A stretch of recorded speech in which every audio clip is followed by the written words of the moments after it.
Hello friends, இன்றைக்கி இந்த boom headset வந்து என் ஃப்ரெண்டு ஒரு ரிப்பேர் பார்த்து கொடுத்துருந்தான். அதை தான் நீங்கள் பார்க்க போகிறோம். இதை வந்து கலட்டுறதுக்கு ரொம்ப சிரமப்பட்டு கழட்ட வேண்டியதாக இருந்துச்சு. நட்டு எங்கே வச்சுருக்காங்கன்னு தெரியல. ஸோ எப்படியோ தேடி கண்டுபிடிச்சாச்சு நட்டை.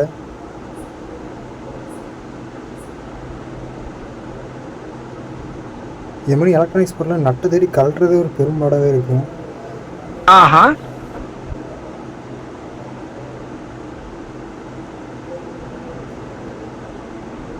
நெக்ஸ்ட்டு எங்கே நட்டு வச்சுருக்காங்கன்னு தெரியாமல் நான் தேடி பிடிச்சி மேலே இருக்க நட்டெல்லாம் தேவையான கழட்டி வச்சுட்டு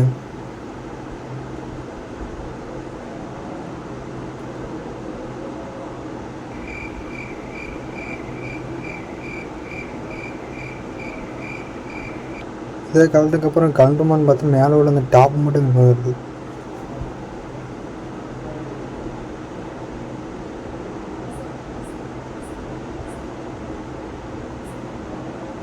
ஒரு வழியாக அது நட்டு தெரியல. ஆனால் ஒரு மாதிரி பின் டைப்பில் செட் பண்ணி வச்சுருந்தாங்க. அது எப்படி கஷ்டப்பட்டு தேடி கண்டுபிடிக்கிறது. நானும் இழுத்தில் மூவ் போட்டு திருக்கி பார்த்தேன், ஒன்றும் செட் ஆகலை. அடுத்து மேலே அந்த லைட்டாக டாப்பில் பேன் இருந்துச்சு, அதை மட்டும் பார்த்து அதுக்கடுத்து அதை தண்ணி விட்டு அதை எடுத்தால் கரண்ட் வந்துருச்சு.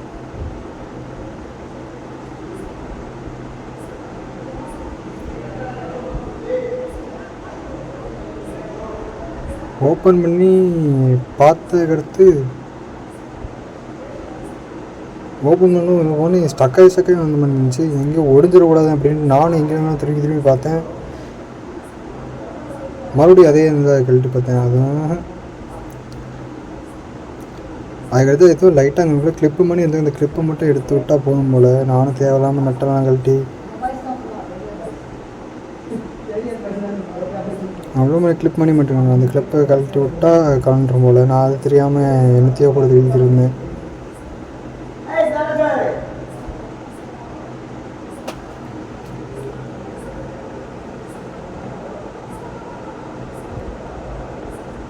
ஒரு வழியாக கலரை போகுது.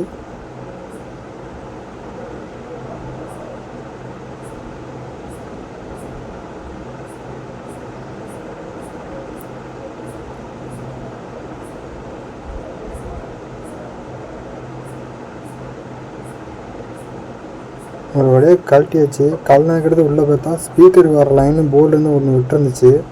அதான் பிரச்சனை போல். அதை மட்டும் லைட்டாக எது சால்ட்ரு வச்சா ப்ராப்ளம் சால்வ் ஆகிரும். இது மாதிரி மோஸ்ட்லி நிறைய எலக்ட்ரானிக்ஸில் வந்து காமன்ஸுமே வீணாக போக சீக்கிரம். ஏதாச்சும் லைன் விட்டுறது வேறு ஏதாச்சும் பிரச்சனை இருந்தால் மட்டும்தான் உண்டு. நம்ம ஈஸியாக சால்வ் பண்ணால் இது வந்து ஒயர் மட்டும் தான் விட்டுருக்கு. அந்த ஒயிட் கலரில் அந்த ஒயர் மட்டும் விட்டுருக்கு. வேறு நம்ம இது வந்து நம்ம லைனில் லைட்டாக ஸ்லீவ்ஸ் பண்ணிவிட்டு சால்ட்டிங் வச்சாவே போதும். ஆளை பார்த்தா டம்மி பீஸா இருக்க, பயங்கரமான ஆளா இருக்கேடா.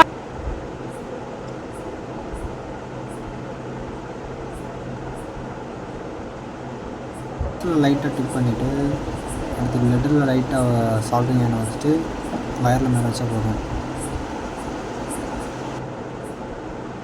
பேக்ரவுண்டில் ஏதாச்சும் வாய்ஸ் கேட்டுச்சுன்னா மன்னிச்சுக்கோங்க. ஹாஸ்டல்லேருந்து வீடியோ எடிட் பண்ணி கேட்டிருக்கேன். ஸோ அதனால் எப்படியும் கேட்க தான் செய்யும். உங்களுக்கே தெரியும் ஹாஸ்டல் எப்படி இருக்குன்ட்டு. அதனால் பேக்ரவுண்ட் வாய்ஸ் நம்ம ஒன்றும் பண்ண முடியல.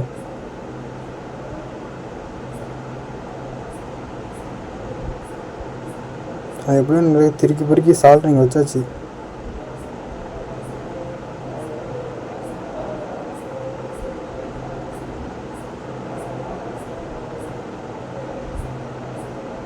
இப்போ நம்ம வேலை பார்த்தது வந்து ஒரு 2 நிமிஷம் கூட ஆயிருக்காது, அவ்வளோதான் வேலையே.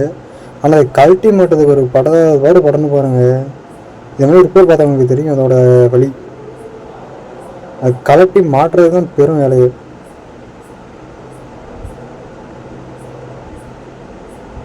இது மாதிரி ஏதாச்சும் கஷ்டப்பட்டு கழட்டி ஏதாச்சும் திங்ஸ் ரிப்பேர் பார்த்தீங்க அப்படின்னா கமெண்ட்ல சொல்லிட்டு என்ன பொருள் ரிப்பேர் பார்த்தீங்க அப்படின்ட்டு.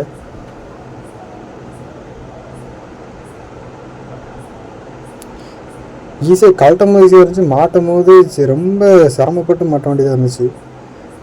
நானும் உள்ளே போட்டு ஸ்க்ரூ ட்ரைவரை போட்டு திருக்கி பார்த்தேன், மாட்ட முடியல. ஸோ அதை மட்டும் லைட்டாக ஸ்கிப் பண்ணிவிட்டு அந்த மாட்டேன் எடுத்து வீடியோ எடுத்தேன். மாட்டினதுக்கு ஆமராங்க கிட்ட ஆயிடுச்சு. ஸோ இப்போ நான் ஃபஸ்ட்டு நம்ம கழட்டின நட்டை திரும்பி டைட் வச்சாச்சு. அது எதுக்கு காட்டினா எதுக்கு மாட்டோம்னு தெரியாது. ஸோ அவ்வளோதான், இது ஃபுல்லாக முடிச்சிச்சு. இதில் நான் ஆன் பண்ணிட்டேன், ஆன் பண்ணி பாட்டு சவுண்டு கேட்காம பார்த்தா வீடியோ ரெக்கார்ட் ஆகலை பாட்டு. அதுவும் பேக்ரவுண்ட் நாய்ஸ்னால அந்த இது வாய்ஸ் இதாகிடுச்சு, ஸ்பீக்கர்லேருந்து வர சவுண்டு கேட்கல. ஸோ அதனால் இதில் பாட்டு பிடிக்க கேட்காது, ஆனால் கனெக்ட் ஆகி பாட்டு பிடிச்சி நான் செக் பண்ணி தான் பார்த்தேன். ஸோ அவ்வளோதான் இந்த வீடியோ. உங்களுக்கு பிடிச்சிருந்தா லைக் பண்ணுங்கள், ஷேர் பண்ணுங்கள். தேங்க்யூ.